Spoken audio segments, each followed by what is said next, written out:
Apa yang dia nampak tu bukannya muka manusia yang baru aksiden tau. Muka perempuan tu dah hancur, penuh muka ulat tu. Muka ulat-ulat tu pula bergerak-gerak tau. Mata dah tak ada, tinggal rongga kosong.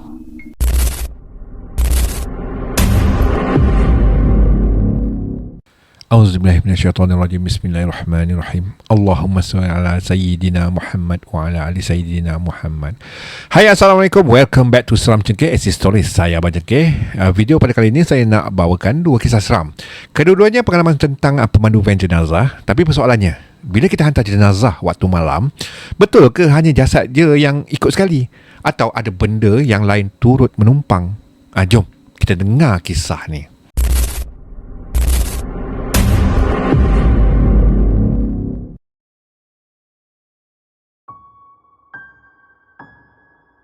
Okey, kisah yang pertama ni dikongsikan oleh Aman.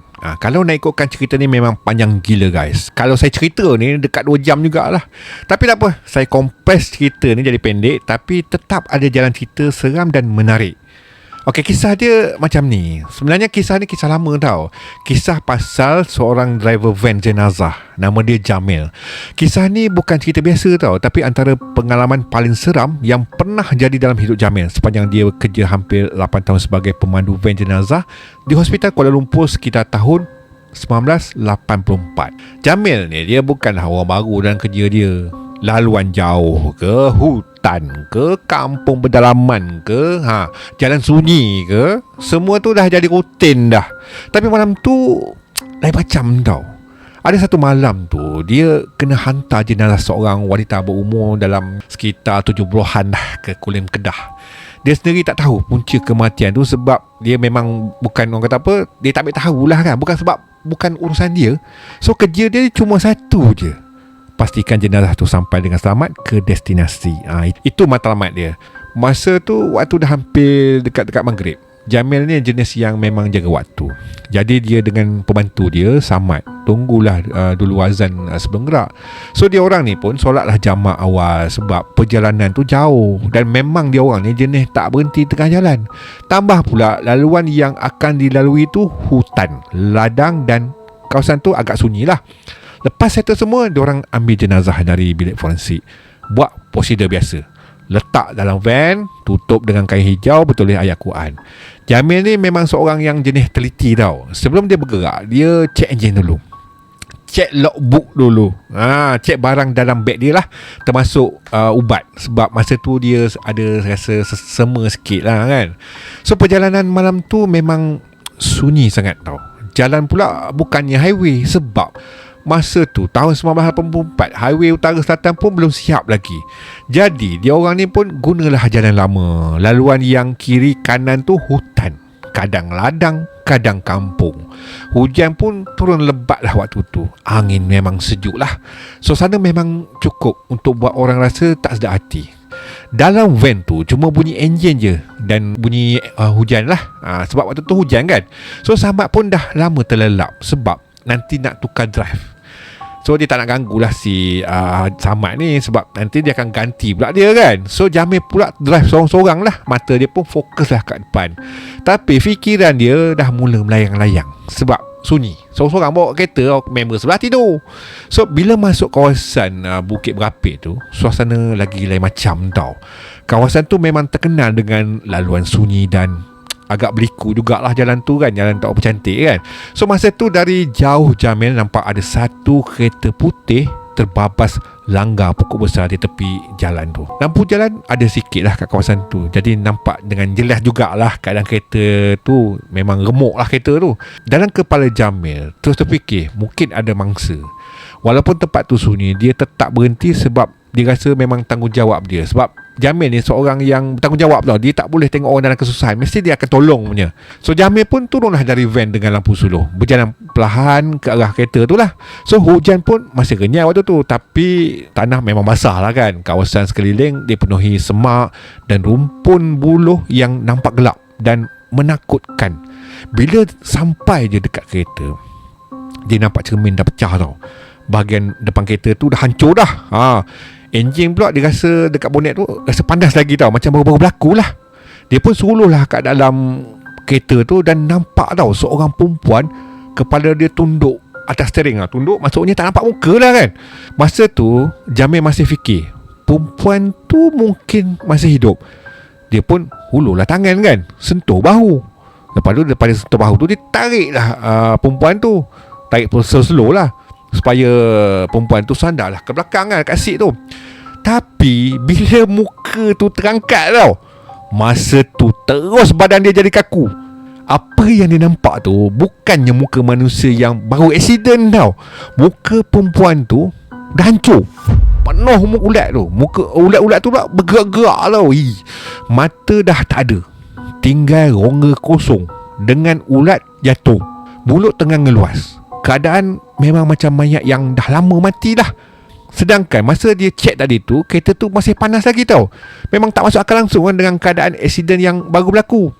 So Jamil pun dia tak fikir panjang lah. Dia terus patah balik, lari ke van dalam keadaan panik lah.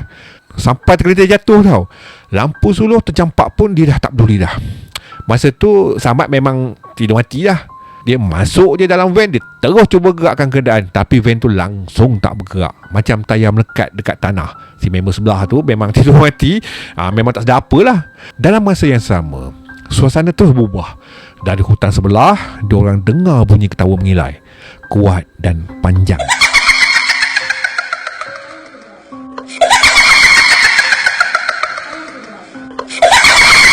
Diselang-seli dengan bunyi macam buluh dipatahkan. Bunyi tu datang dari dalam hutan tu lah, yang gelap tu lah. Buat suasana tu jadi makin seram tau. Jamil angkat muka, pandang ke depan. Dan masa tu dia nampak sesuatu yang buat dia terus diam. Dari arah tepi jalan, ada satu kain putih macam terapung bergerak ke arah van. Benda tu tak berjalan tau. Dia melayang perlahan dalam hujan dan gelap malam. Bila benda tu semakin dekat, baru jelas rupa sebenar. Makhluk tu sama macam perempuan yang kat dalam kereta tadi tu, yang kereta accident tadi tu lah. Makhluk tu berhentilah dekat tingkap. Kemudian perlahan-lahan bergerak ke depan dan naik atas bonet van. Dia duduk membelakangi Jamil dan Samad. Rambut panjang memang mengerbang ditiup angin. Lepas tu Samad tersedar tau. Dalam keadaan tu Samad terkejut dan dia tak mampu tengok tau, terus tunduk ketakutan. Jamil pula cuba kuatkan diri. Mulut tak berhenti baca ayat Quran, walaupun banyak tersangkut sebab otak dah mula kosong. Van akhirnya bergerak, tapi perlahan sangat, macam bawa beban yang sangat berat tau. Makhluk tu masih duduk kat bonet, tak bergerak, macam tengah menumpang. Sampai satu masa tu adalah sebuah lori dari arah depan kan, bagi high beam kan. Dia banyak bagi high beam tu memang banyak kali lah kan. Jamil pun faham lah kan. Pemandu tu dah nampak lah apa yang dia orang alami tu. So Jamil pun teruslah paksa diri dia baca Ayatul Kursi. Pada awalnya memang lintah pukang, lupa sambungan ayat. Tapi dia terus cuba kan. Dalam keadaan takut macam tu, apa pun tak ingat kan. Lama-lama bacaan dia jadi lebih jelas. Masa tu makhluk tu mengilai panjang, kuat, dan tiba-tiba hilang macam tu je. Van terus rasa ringan. Jamil tarik nafas lega, tapi gangguan sebenarnya belum habis lagi. Sepanjang perjalanan lepas tu, diorang ni mulalah dengar macam-macam bunyi dari belakang. Bunyi ketawa kecil, bunyi cakaran pada dinding van, bunyi macam orang bercakap tapi bahasa tak jelas. Ada masa bunyi hentakan kuat dari dalam keranda, macam ada sesuatu yang bergerak dalam tu. Bila sampai Taiping, diorang ni berhenti dah dekat warung sebab dah hampir subuh kan. Masa turun dari van, kaki rasa lembik, terus terduduk. Badan penat, mental pun dah letih. Jamil sempat jeling ke belakang dan nampak sesuatu mencangkung atas keranda. Tapi dia diamkan je. Lepas tu dia orang tukar pemandu. Samad pula drive, Jamil duduk sebelah. Dalam perjalanan, Jamil rasa cermin belakang macam diraba dari dalam tau. Bunyi kuku panjang bergeser perlahan. Dia buat tak tahu, pura-pura sembang biasa, walaupun badan dah beremang dah tu. Sampai satu tahap sebelum subuh tu, bunyi hentakan kuat tau mula datang dari luar van. Macam ada orang tepuk dinding dan bumbung bertubi-tubi sampai van bergegar. Diorang terus baca ayat Quran. Bunyi tu makin kuat, berterusan, sampai tiba-tiba berhenti bila azan subuh berkumandang. Bila berhenti dekat masjid dan cek van, langsung tak ada kesan kemik. Padahal bunyi tadi tu memang kuat gila guys. Lepas solat subuh, Diorang sambung perjalanan dan akhirnya sampai Kulim dengan selamat.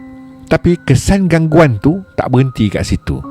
Balik ke KL, Jamil terus jatuh sakit.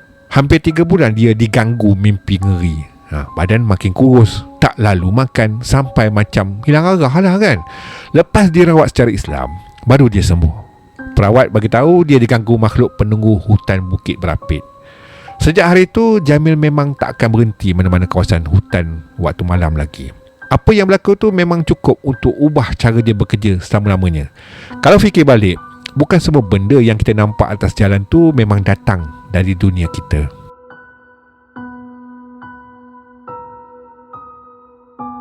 Okey, saya teruskan dengan kisah yang kedua. Kisah ini dikongsikan oleh Fiz. Dan kisah ni juga berlaku dekat Fiz. Masa tu dia memang dah biasa dengan kerja urus jenazah. Sebab dia pegang jawatan dalam khairat kematian kat tempat kerja dia. So jadi bila ada orang meninggal, memang dia antara orang yang akan hantar jenazah balik ke kampung. Hari tu Fiz tengah buat kerja macam biasa kat pejabat. Tiba-tiba dapat call dari bahagian pentadbiran bagi tahu salah seorang staff, nama dia Razif, yang lama terlantar ke hospital sebab kanser usus dan meninggal dunia. Lepas dapat alamat lengkap, Fiz terus bersiap dan drive ke hospital Kuala Lumpur untuk ambil jenazah tu. Sepanjang 5 tahun dia buat kerja ni, memang itu rutin dia lah. Ambil jenazah, hantar ke rumah keluarga, pastikan semuanya selamat. Lepas tu balik. Macam si Jamil tadi itulah. Tak pernah pun dia bermalam walaupun perjalanan jauh, sebab esoknya memang dia akan off lah, cuti. Bagi Fiz, benda ni dah biasa sangat dah. Tak ada rasa takut pun, sebab pada dia jenazah tu pun makhluk Allah juga. Cuma bezanya dia pergi dulu. Sampai je dekat HKL, memang dah ramai dah orang tunggu kat bilik mayat. Saudara mara arwah pun ada. Dalam pukul 4 petang macam tu, jenazah dibawa keluar dan dimasukkan ke dalam van, sekali dengan barang-barang arwah lah yang dalam plastik tu. Semua diserahkan Fiz untuk dihantar sekali. Lepas settle semua, Fiz pun teruslah start perjalanan ke utara. Dia pun pasanglah bacaan Al-Quran dalam van. Sambil kira-kira dalam kepala, perjalanan ni akan ambil masa lebih kurang 7 ke 8 jam. Lalu highway plus kan. So malam tu dia drive seorang-seorang. Tak ada siapa pun ikut sebab keluarga arwah lebih selesa naik kereta sendiri. Kawan dia Haris, yang selalu teman, pun kebetulan cuti. Tapi bagi Fiz tak ada masalah, sebab sebelum ni pun dia memang selalu drive seorang-seorang je. So awal perjalanan tu memang smooth je, tak ada apa-apa pun berlaku. Tapi bila sampai kawasan Bukit Beruntung, jalan jeng teruk sebab ada kemalangan dah kat situ. Hampir 2 jam jugalah tersangkut. Masa tu dah hampir dekat-dekat waktu maghrib lah. So Fiz pun ambil keputusan, dia berhentilah dekat hentian Tanjung Malim untuk solat. Tapi masa dalam perjalanan nak ke hentian tu, entah kenapa pula kan, tiba-tiba dia rasa tak sedap hati tau. Rasa berdebar pun dia kan. Padahal sebelum tu dia tak pernah pula rasa macam tu.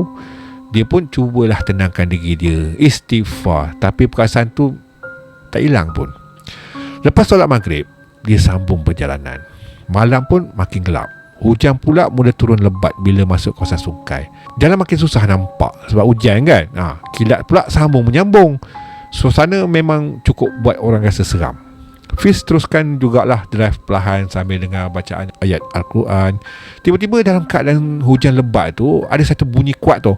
Bunyi macam prang, bunyi macam tu, datang dari belakang van pula. Bunyi tu memang kuat gila, cukup buat Fiz terkejut sampai jantung dia rasa macam nak jatuh tau. Dia terus berhenti kat tepi jalan, pasanglah lampu kecemasan kan. Tapi masa dia jeling dari tempat duduk depan tu, dia nampak macam biasa je. Keranda tak berubah, semua nampak elok, normal je. Tak ada apa-apa perubahan pun kan. Tak ada apa-apa berlaku lah. Dalam kepala dia mulalah fikir macam-macam. Punya apa pula tadi kan. Tapi sebab hujan lebat dan keadaan tak selamat nak keluar, dia ambil keputusan, terus je lah perjalanan. Tak lama lepas tu, dia masuk hentian Sungai Perak untuk solat isyak pula. Masa dia park van dan buka pintu belakang tu, masa tu darah dia dah terus berderau dah. Keranda yang tadi tu dia nampak elok, sekarang tu dah terjatuh dari tempat asal tau. Penutup pula terbuka sikit sampai nampak bahagian jenazah. Fiz terus jadi bela. Dia cuba fikir macam mana benda tu boleh jadi. Kalau betul keranda tu jatuh masa bunyi dentuman tadi tu kan, yang bunyi perang tadi tu, kenapa masa dia jeling sebelum tu nampak normal, tak ada apa-apa perubahan pun? Lagi satu, dia langsung tak dengar bunyi keranda jatuh pun. Takkan tiba-tiba berubah tu, macam seolah-olah macam ada orang ubah kedudukan tu kan. Dia pun rasa benda tu macam tak masuk akal tau. Tapi dalam keadaan tu dia tak fikir panjang, terus betulkan balik keranda tu dan susun balik jenazah macam masal. Lepas tu dia terus sambung perjalanan walaupun dalam hati dah mula rasa tak sedap hati dah. Masa sampai dekat Tol Alustar sekitar pukul 1 pagi tu kan, ada lagi benda pelik terjadi. Masa sampai dekat Tol Alustar sekitar dalam pukul 1 pagi tu, ada satu lagi benda pelik terjadi tau. Masa dia bayar tol, pekerja perempuan kat situ pada awalnya okey. Lepas tu tiba-tiba muka perempuan tu nampak pucat tau. Mata dia asyik pandang belakang Fiz, macam dia nampak sesuatu tau. Masa dia hulur baki pun dia macam terketa-keta tau, siap bagi isyarat macam ada benda tak kena kat belakang Fiz. Fiz masa tu dia memang dah rasa lain macam dah, tapi dia tak tanya apa-apa lah. Dia ambil duit, dia teruskan perjalanan. Dalam kepala dia dah mula fikir benda bukan-bukan lah, tapi dia paksa diri dia fokus drive. Sampailah ke rumah arwah. Sampai destinasi, keluarga arwah pun dah tunggulah, dah ramai lah kan. So semua urusan berjalan lancar. Jenazah dia bawa masuk, barang pun diserahkan. Fiz terus minta diri lah nak balik ke rumah, walaupun ada yang suruh dia rehat dulu. Yelah kan, perjalanan jauh kot kan. Tapi dalam kepala dia masa tu cuma satu dia. Dia nak tahu apa sebenarnya yang pekerja tol tadi tu, yang pekerja perempuan tadi lah, pekerja tol tu nampak. Jadi masa dia patah balik dan sampai dekat tol tadi, dia berhenti tepi jalan dan dia pun jalan kaki lah kan, pergi jumpa perempuan tu semula. Nasib baik lah masa tu tak ada kereta lain, jadi dia boleh lah sembang-sembang sekejap, tanya-tanya apa yang patut kan. So mula-mula perempuan tu memang nampak takut lagi lah kan. Lepas Fiz tenangkan dia dan perkenalkan diri, barulah dia berani cerita apa yang dia nampak tadi tu. Perempuan tu cakap masa Fiz berhenti bayar tol tadi tu, dia nampak jenazah yang Fiz bawa tu duduk tegak betul-betul kat belakang Fiz dalam van. Masa tu terus Fiz terkedu, tergamam, tak kata apa. Badan pun rasa serang sejuk je dari kepala sampai ke kaki. Dia tak mampu nak cakap apa-apa. Dalam kepala dia terus terbayang balik semua benda dari awal perjalanan. Bunyi dentuman, keranda terjatuh, perasaan tak sedap hati, semua tu mesti ada kaitan. Dia terus buat keputusan nak sambung drive malam tu. Dia pergi ke masjid berdekatan dan berehat kat situ. Tapi sepanjang malam tu langsung dia tak boleh tidur. Mata pejam pun asyik terbayang benda yang sama. Hanya lepas subuh barulah dia berani sambung perjalanan tu balik. Sejak malam tu, walaupun Fiz dah biasa urus jenazah bertahun-tahun kan, dia tak pernah lagi anggap perjalanan macam tu sebagai benda biasa. Sebab kadang-kadang yang kita bawa tu bukan sekadar jasad semata-mata. Okey, itulah 2 kisah pemandu van jenazah yang mungkin buat korang fikir 2 kali kalau kena drive sorang-sorang waktu malam kan. Lebih-lebih lagi bila penumpang kita tu bukan macam penumpang biasa. Apa pun, ambillah sebagai pengajaran. Dan jangan lupa sentiasa jaga diri dan dekatkan diri dengan Yang Maha Esa. Kalau korang suka kisah macam ni, jangan lupa subscribe, like dan share Seram Cekeh SC Stories. Saya Abang Cekeh. Jumpa lagi dalam kisah seram seterusnya. Assalamualaikum. Bye.